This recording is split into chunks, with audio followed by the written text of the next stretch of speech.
السلام علیکم ورحمۃ اللہ وبرکاتہ۔ گریڈ ایٹ آج آن لائن کلاس کے اندر صرف 3 اسٹوڈنٹ تھے، آیان سعید اور عدنان نورانی، اور بہت دنوں کے بعد یہ حسنین آئے ہیں اور ان کے پاس جو ہے بکس بھی نہیں ہے، کورس ہی نہیں خریدا انہوں نے، تو وہ کام کیسے کریں گے؟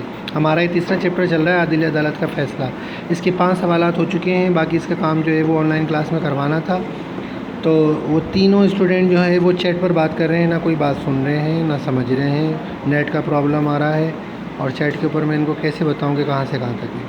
تو یہ ابھی میں اس میں آپ کو پورا جو ہے وہ ویڈیو کے اندر آپ کو ان سوالات کے جوابات بتا رہا ہوں، یہ آپ کام مکمل کر لیجیے گا، ٹھیک ہے؟ ہم نے جو ہے وہ 5 سوال کر لیے تھے کہ قاضی نے کیا فیصلہ کیا۔ چھٹا سوال ہے، قاضی کے فیصلے پر عمل درآمد کس طرح ہوا؟ چھٹے سوال کے لیے آپ یہاں پر دیکھیے، صفحہ نمبر یہ 10 ہے، یہیں سے آپ جو ہے وہ لائن نمبر 1 2 3 یہ تیسری لائن۔ چند گھنٹوں کے بعد ہی سمرقندیوں نے اپنے پیچھے گرد و غبار کے بادل چھوڑتے لوگوں کو قافلے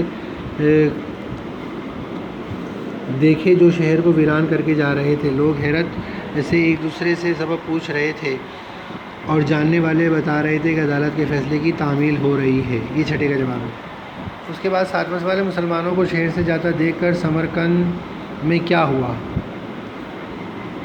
یہاں سے، اس دن جب سورج ڈوبا تو سمرقند کی ویران اور خالی گلیوں میں صرف آوارہ کتے گھوم رہے تھے اور سمرقندیوں کو گھروں سے آو پکار اور رونے دھونے کی آوازیں سنائی دے رہی تھیں۔ انہیں ایسے لوگ چھوڑ کر جا رہے تھے جن کے اخلاق، معاشرت، برتاؤ، معاملات اور پیار و محبت نے انہیں ان کے رہن سہن کو مہذب بنا دیا تھا۔ یہ سوال نمبر 7 کا جواب ہے، ٹھیک ہے؟ اس کے بعد سوال نمبر 8 ہے، آپ بھی اس طرح مسلمانوں کے اخلاق و کردار کا کوئی تاریخی واقعہ اپنے الفاظ میں لکھیں۔ آپ مسلمانوں کی تاریخ کے اندر سے کوئی اخلاق کا واقعہ جو ہے وہ لکھیں گے، حضور صلی اللہ علیہ وسلم کے، صحابہ کے، یا کسی بزرگان دین کے اخلاق کا کوئی واقعہ آپ لکھیں گے، ٹھیک ہے؟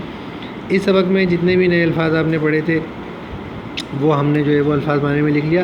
سوال نمبر 10 ہے، درج ذیل کے مترادف لکھیے، ٹھیک ہے؟ مترادف کا مطلب کیا ہوتا ہے؟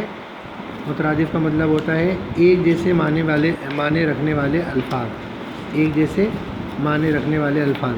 اب جیسے یہ ہے انحراف کا مطلب، اس کا مترادف کیا ہوگا؟ نافرمانی۔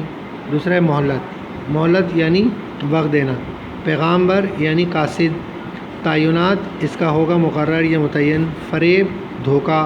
روبرو آمنے سامنے۔ تمثیل، ناٹک یا مثال۔ صحیح؟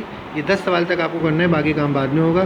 امید ہے آپ کی سمجھ میں یہ کام آ گیا ہوگا اور آپ اس کام کو جو اتار لیں گے تو عادل عدالت کا فیصلہ اس چیپٹر کے جو ہے وہ ہمارے 10 سوالات کے جوابات مکمل ہو گئے ہیں، باقی جو ہے وہ ہم منڈے کو انشاءاللہ آگے کریں گے۔ امید ہے آپ یہ کام مکمل کر لیں گے۔